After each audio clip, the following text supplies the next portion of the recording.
We're going to get started with this Epstein story here. He is a journalist. His name is Wakas, and I want to go ahead and bring him in.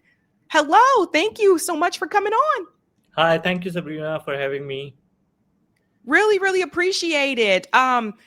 We got to get into this, Wakas, because I want to show everybody something that I saw. I have been talking a lot, of course, about Jeffrey Epstein and his connection to Israel, being an agent of Mossad. However, something came through that I did not anticipate, and that is in regards to Pakistan.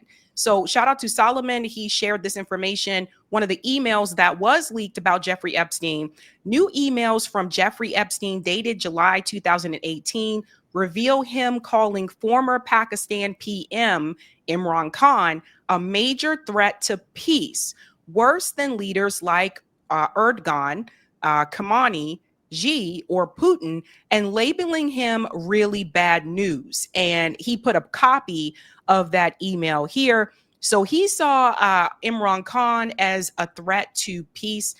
For people who are not aware, Imran Khan is imprisoned. He was arrested. Now, one of the things I did know, Wakas, is that there seemed to be U.S. involvement around his arrest. And one of those reasons had to do with the fact that he did not want to take a position with the Russia-Ukraine war. He wanted to remain neutral.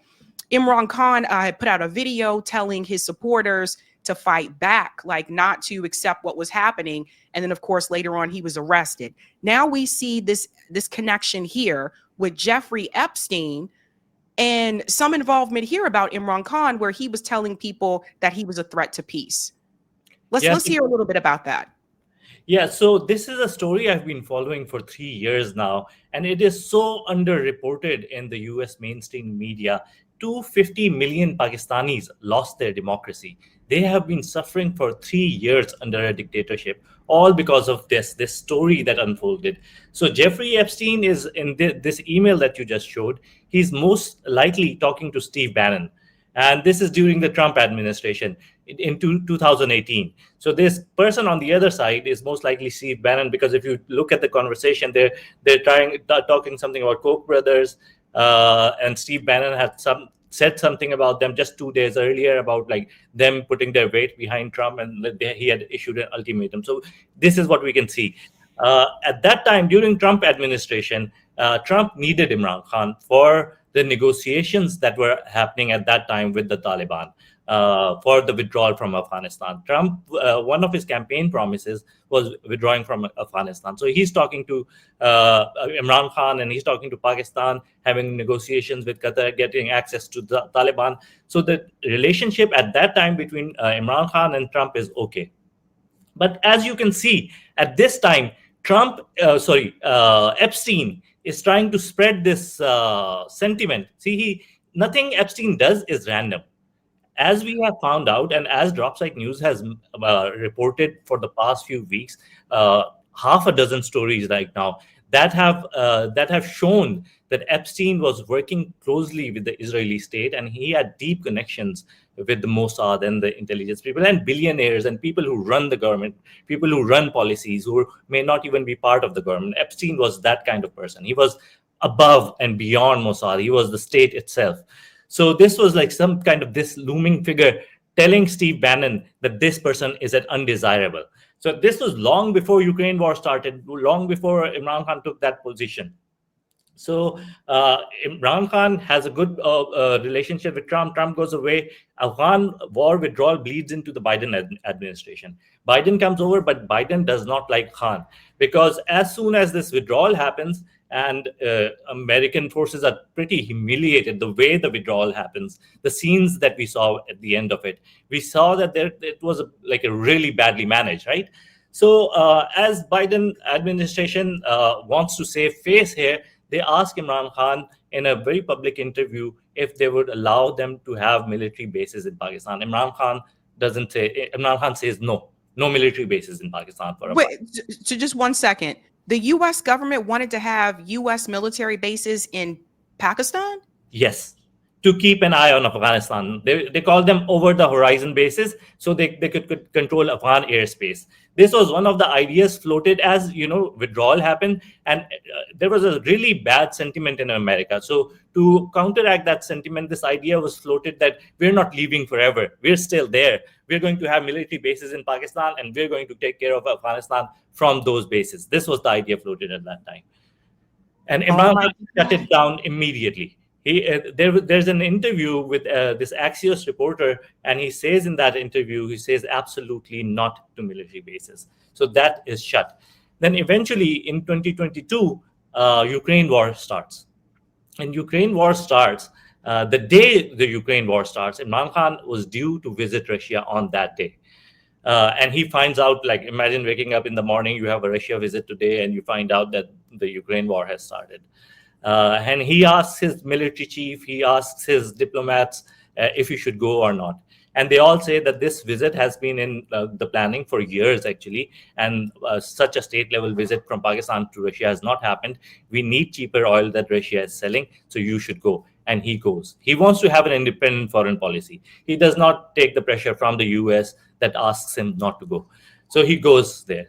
And the US is really angry. EU is really angry. EU diplomats write a letter, a very public letter, open letter, saying that Imran Khan must condemn Russia. And he says no. He says, "Are we your in a very public gathering? He says, "Are we your slaves? We do not follow your commands. We will have an independent foreign policy." EU is really mad at him at this point. So this Secretary of the Assistant to the Secretary of the State, Donald Lu, for South and Central Asia. This is a post in State Department. This person meets with the Pakistani ambassador to United States. And in that meeting, he says that the Pakistani government should remove Imran Khan. And the Pakistani military, basically signaling Pakistani military to remove this guy. Within 1 month, Imran Khan is removed from its office. There was a vote of no confidence. The military supports it. The military basically removes Imran Khan. And after that, there's a huge string of human rights violations that happen in Pakistan, and nobody really cares about them. The US government doesn't say anything, even when pressed in State Department briefings during the Biden administration, even during the presidential briefings. Journalists push this. Are you going to say something about Pakistan? And they say nothing about Pakistan. They say everything in Pakistan is okay, and they say nothing about it. Hundreds of people have been killed in Pakistan during this process. Thousands have been arrested. Imran Khan himself has been in jail for 2 years in crazy cases. Right now, he and his wife are in jail for a case that, if I tell you about, you would be so shocked. The case is that he married his wife at the wrong time. That's the case against him, against both of them. That there was supposed to be a specific number of periods, like menstrual cycles, that needed to be passed before they could both marry. And since that period did not pass, their marriage is illegal, and that is why that woman is in jail. Imagine this case. A woman's menstrual cycles were discussed in court and were reported by the Pakistani media. No international media and these so many organizations spoke about this massive human rights violation that happened in Pakistan. All because the US establishment was behind it. It supported it. There were two reports in February 2024. There were two reports that were done on the Pakistani elections. In February 2024, finally, the military decided to hold elections in Pakistan with Imran Khan in jail. They judicially rigged it. They basically disbanded Imran Khan's party, the Pakistan Tehreek-e-Insaf. They destroyed it. They still held the election. And in Pakistani elections, you have to put your stamp on an electoral symbol. So each party has a symbol, because a lot of people are not educated there. They put stamps on symbol instead of names, written names, because people are illiterate. So the Imran Khan's party symbol was removed from the ballot, and all of his candidates were assigned random symbols. And the brave people of Pakistan, figured out those symbols, what they were, and went and voted for those candidates and foiled the Pakistani military. And then Pakistani military got so desperate that in one night, they just overwrote those results and they put on their own parliament inside. But I have to say, does Israel see Pakistan as a problem, meaning that Pakistan is not going to go along with what they want? Because this is the first time. That's what I was saying. Like, for those who did not see, let me just bring this up here as well. This was the part that was really shocking to me. Like I said, there's a lot of talk about Epstein in Israel, which we are all familiar with. But this was the very first time I saw Epstein having some type of involvement with Pakistan. So you really did have this guy who, yes, was an agent. It says right here, just to read this to everybody, message hasn't pointed out assassinations to overthrow governments, coup funding, Imran Khan in Pakistan, a much greater threat to peace than Erdogan. He's talking about Erdogan from Turkey, Khamenei, Xi, or Putin. So he was already putting the call out back in 2018 that this is someone that they needed to deal with. He saw him as a threat because this is the key thing, right? Like they say peace, but actually Imran Khan did want peace. But what they're talking about is peace on Israel terms, which means that you have to go along with the greater Israel agenda. Yeah, basically, so what happens next is really interesting. Once these Pakistani elections are rigged and then this new government installed, it starts making these decisions that are not popular with the Pakistani population at all. One of these major decisions is recognizing Israel and signing the Abraham Accords. Pakistani government is now moving towards signing the Abraham Accords today.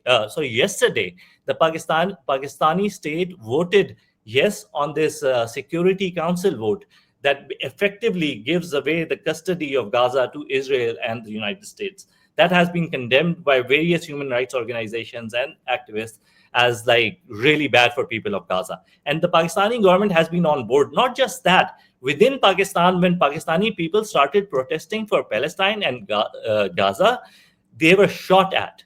The Pakistani military shot at protesters protesting for Gaza, not for Imran Khan, not for anything else. They were talking about Gaza, and the Pakistani military, Pakistani police shot at them. This has never happened in Pakistani history. This government that has come is completely opposed to what Pakistani policy has been for the past 70 years. That Pakistan's founding father laid down within Pakistani foundation that they said that Palestine must never be, like Israel must never be recognized till Palestinian people have their right to self-determination, till they have their own state. A two-state solution, whatever it will be, it will have to be with the assent of the people of Palestine. This is Pakistan's official policy position, and that has been reversed. So if you look at this from 2018, Jeffrey Epstein recognized that this person was not going to be a person who's going to let that happen, and they had to remove this person through series of maneuvers that eventually brought Pakistan to a stage in this. If you look at events day to day or month to month or even year to year, you might not see it. But if you step back and take a look at the whole thing in 3 years, Jeffrey Epstein telling Steve Bannon that this is a bad guy, and eventually this bad guy ending up in jail, and what ends up replacing him is a pro-Israel government that is going to today send people to Gaza under the authority of Israel, the IDF. This has effectively has happened. And a lot of these leaders that the U.S. government has overthrown are leaders that will not go along with Israel's greater agenda here, this greater Israel project. So, for example, I was just telling everybody about what's happening right now in Mexico, and a similar situation. Let's remember Claudia Sheinbaum did not come out in support of Israel, right? She had on a keffiyeh, et cetera. Like she was supporting the Palestinians in Gaza. And now we see what's happening in Mexico. Again, we have a color revolution that's happening in Mexico. A lot of these protests are funded by the West and Western billionaires. So there's just a lot of this going on. And I want people to just think about a lot of these leaders that the U.S. government has overthrown. Same thing with Maduro. Venezuela does not want to go along with this greater Israel project and does not want to be an ally to Israel. So what are they doing? They're using the drug trade to say, well, it's because of drugs, we got to go take them out. They'll come up with different reasons. They'll come up with different excuses. But a lot of this always goes back to Israel. This is how powerful Jeffrey Epstein was. And that points me to what happened today. I do want to bring this in. because Congress did vote today whether or not to release those files. Before that vote happened, Marjorie Taylor Greene issued a few words. I want to show you guys what Jeffrey Epstein's brother said he think is going to happen with those files. But first and foremost, before people forget what a lot of this is about, not all of it, there was an ad that was made by some of the victims. I want people to see this really quickly because I want you to think about this for the people who are trying to pretend like this isn't an issue all of a sudden.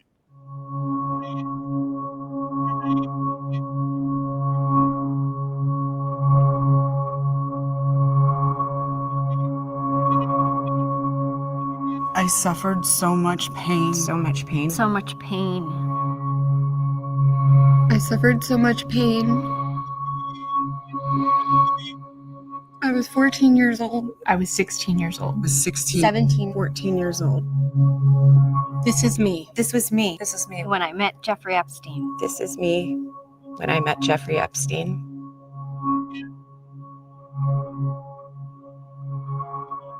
There are about 1,000 of us.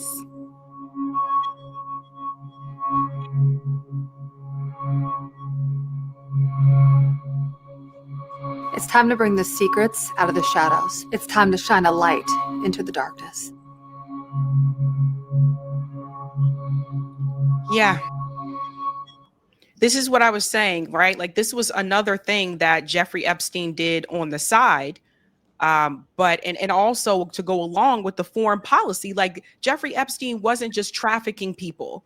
He was also making key foreign policy decisions that ultimately impacted Israel and, of course, the United States government. So that brings me to what his brother said. And I want to get your take on this, Wakas. They interviewed Jeffrey Epstein's brother, Mark Epstein, on News Nation earlier this morning. I want you guys to hear what his brother said is going to happen to those files. What I do want to talk about is I've been recently told the reason they're going to be releasing these things and the reason for the flip is that they're sanitizing these files. There's a facility in Winchester, Virginia, where they're scrubbing the files to take Republican names out of it. That's what I was told by a pretty good source. Wakas, what's your take on that? Jeffrey Epstein's brother said they are scrubbing those files to take names out. Yeah, definitely. They have to do that. They're going to do that. There's going to be a massive amount of redactions in there. No matter what they do, still there's going to be some information in that. Even these files that these House Oversight Committee released, they're massively redacted. And we don't really know how the choices that they've made, which pages to release, which emails to release. It all seems very, orchestrated, even though no matter what they release, no matter what little amount of information they release, it shines the light on this mysterious thing that sounds like a conspiracy theory. Had you not seen these documents, here's this one man. He's not alone. He is this is an individual that has power of a state. And he has these connections. He's making deals with Syria. He's connecting Putin with the Israeli government over Syria. He's making gas deals in Mongolia. He's making cyber deals with Ehud Barak. He has at his disposal hundreds of millions of dollars. He is texting Congress women and senators while they're sitting inside hearing, and they are taking direct dictation from him. If you look at that video from the Washington Post, it is amazing. This great piece of journalism WAPO has done, overlaid the timestamps from the text that he's been sending during a congressional hearing over the video. It is something worth watching. Stacey Plaskett. He was texting Stacey Plaskett, who's a delegate. She represents the Virgin Islands, which is where a lot of this took place. But he was texting her while she was in Congress. Like, we are talking about serious power and control here. And this is just insane that this guy, who obviously was not a politician at all, was texting a member of Congress while they were in a hearing. Yeah, who were asking directions from Epstein. They're not like just chit-chatting about random things. If they were like texting about like the best pizza in DC, we would still be shocked that they had such a close relationship. But they're texting right about congressional business and taking instructions from a nobody, sexual deviant who's been convicted. So imagine this happening. And his control over and his infiltration into these things is massive. Larry Summers, untouchable completely. He still decided that he's going to teach at Harvard, and he's taking instructions. He's taking dating advice from this convicted sex offender after his conviction. That's right. And of course, Congressman Mike Johnson is also protecting Jeffrey Epstein. This is what he said earlier today. All right. Number 5, national security concerns, okay? The discharge requires the Attorney General to release within 30 days, quote, classified information to the maximum extent possible. This ignores the principle that declassification should always rest, and always has rested, with the agency that originated the intelligence. Why? So that they can protect their critical sources and methods. It is incredibly dangerous to demand that officials or employees of the DOJ declassify materials that originated in other agencies, in intelligence agencies. So he's saying that they have to redact the information because they have to protect people that are part of other intelligence agencies. But honestly, he's talking about Israel. That's what he's talking about. It's so obvious. This is insane. But like if the emails have information that is related to intelligence agencies, why do this private person who has no relationship, according to them, have relationship with an intelligence agency, have information in them that is related to intelligence agencies? It is shocking.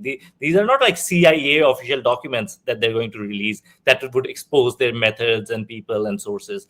These are Epstein's files. This is property and intellectual output of Jeffrey Epstein, the convicted sex offender. And I don't know what kind of state secrets are in there and why. That's the most important thing to know. Why are state secrets inside this private man's estate? And of course, also, we have to remember, these are just the emails that have been leaked, the ones that we've seen. There are thousands and thousands of emails. So we've only seen some of them, not even, half of them. And then there's this pressure also that was put on people like Marjorie Taylor Greene and Thomas Massie, who collaborated with Ro Khanna. This was a bipartisanship effort, collaborated with him to get some kind of justice here for the victims. I want you guys to hear what Marjorie Taylor Greene said earlier today. I have 2 clips to show you here. Congresswoman Greene, you raised the question of whether or not the Justice Department will actually release these files. Do you take the president at his word when he says he's going to sign this bill? And do you have confidence that these files will actually be released? I only take people's actions seriously. No longer words. And what do you think the president's actions? And I'll tell you, because I wasn't a Johnny-come-lately to the MAGA train. I was day one 2015. And there's a big difference in those Americans and those that decided to support President Trump later on. And I'll tell you right now, this has been one of the most destructive things to MAGA is watch. Yeah, so that's one part there where she said it was destructive. And then this one here where she speaks very directly here to Donald Trump. I was called a traitor by a man that I fought for 6 years for. And I gave him my loyalty for free. I won my first election without his endorsement, beating 8 men in a primary. And I've never owed him anything, but I fought for him for the policies and for America first. And he called me a traitor for standing with these women and refusing to take my name off the discharge petition. Let me tell you what a traitor is. A traitor is an American that serves foreign countries and themselves. A patriot is an American that serves the United States of America and Americans like the women standing behind me. And I want to tell you that this only became possible today because the American people whom we serve as representatives here in Congress demanded that this vote happen, and they put more pressure on every single elected politician in this city than has ever been put on them. And today you are going to see probably a unanimous vote in the House to release the Epstein files. But the real fight will happen after that. Wanted to get your take on that, Wakas, that Marjorie Taylor Greene didn't stand down and stood by like her principles here, even though Donald Trump obviously threw threats her way. He tried to get Lauren Boebert to not vote in that direction. And then eventually, for those who don't know, Donald Trump did come forward and say, okay, Republicans, you can go ahead and vote for the Epstein files, right? It's just very weird. But he also knows what we know, which is that those files are going to be redacted. So I'm pretty sure he already gave them the heads up to pull any information out that involves him. Yeah, definitely. And Marjorie Taylor Greene's fight might be like, it might have been initiated, I think, personally, because they didn't let her run for Senate, and even though she wanted to, and because she's not pro-Israel, and that is why she's really mad that this pro-Israel lobby has stopped took her from what was rightfully hers. But this fight is also pretty symbolic. If she wins this fight, that means this pro-Israel lobby is not strong enough to resist one senator or one seat, and then that would open the dams. Then they won't be able to control it. And Trump took the side of the pro-Israel lobby, took the side of a foreign government over a loyal Trump supporter, and that does send a signal out to so many Trump supporters that your government is controlled. Like actual what they call American patriots are being denied these positions on behalf of a foreign government. That does not look well. There's a real crisis within the Republican Party, and it's moving into an avalanche. You see Massey standing with her and more people joining in, and the votes.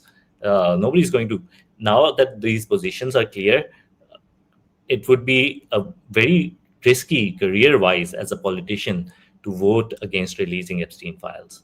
You're going to be primary. There's like some winds of revolution going on in American politics.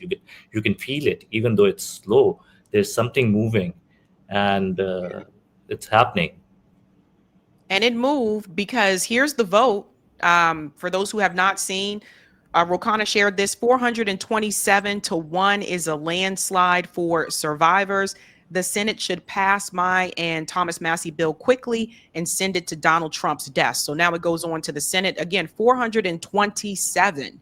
Imagine this one person who did not vote. Here you can see his profile. But imagine how bad for your career it would be as a senator to vote no on this sexual convicts vote. This vote, it would be undefendable.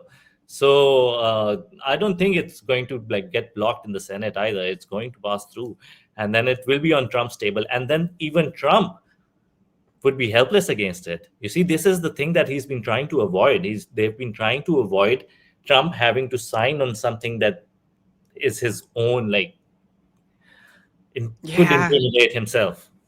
Yeah, it's a big one. And Thomas Massey also went on the record saying this, that the Senate needs to move forward with this. I wanted to play this as well. What's the impact if the Senate does in fact change this bill? They're part of the cover-up. And these bozos here, they pretend like, okay, now we're ready to pull the Band-Aid off after 5 months of shooting themselves in the foot politically and morally. They're ready to pull the Band-Aid off. But the reality is Speaker Johnson's press conference shows that he is unrepentant. They have a backup plan. And I think it's going to work poorly for them, by the way. By the time they get done with trying to cover up by having these other investigations or having amendments in the Senate, they're just going to make more people complicit. Like, it takes somebody to offer those amendments, and then they're going to have votes on those amendments. And I would encourage them to pass this bill as is, put it on the president's desk. It's got protections to prevent the release of child pornography. That's a lie. The speaker, go read the bills, guys. It's right in there. It's got protections. Yeah. So this is very, guys, they're going to change it. They're going to redact information, of course. But again, everybody's watching them now. And I think what people need to take away from this is what Walkus was pointing out, is that Jeffrey Epstein wasn't just involved when it concerns Israel, but also when it concerns Pakistan as well. And that's the smoking gun. And it makes you wonder, what other countries was he involved with? Syria, Russia, Mongolia, he was doing deals there. What country was not involved in? He had his eyes everywhere. He was a international level diplomat and an agent for Ehud Barak.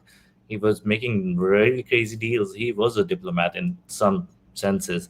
I would even say that this whole sexual part of what he was is a very small, it's like a supporting wing of what he was. It was just his entertainment. Like, this is how he would, it wasn't even like primarily for blackmailing. Could have been a side effect of it, but it was for entertainment and making connections with these extremely rich people, mostly men. And he would use this, he would use his island, he would use his private jets to make these deals. That was his primary business. That's right. All right, Walkus, thank you so much for your time. Thank you so much for having me. Bye. Bye. All right, ladies and gentlemen, that was Walkus. He's a journalist and gave us a pretty shocking update there. Again, I was not aware that Jeffrey Epstein was also involved when it comes to Pakistan. You know, these are the things that we're finding out now. Like, there's just so much information that is coming out. Hey guys, this was a Sabby clip. If you like what you saw, hit that like button and subscribe.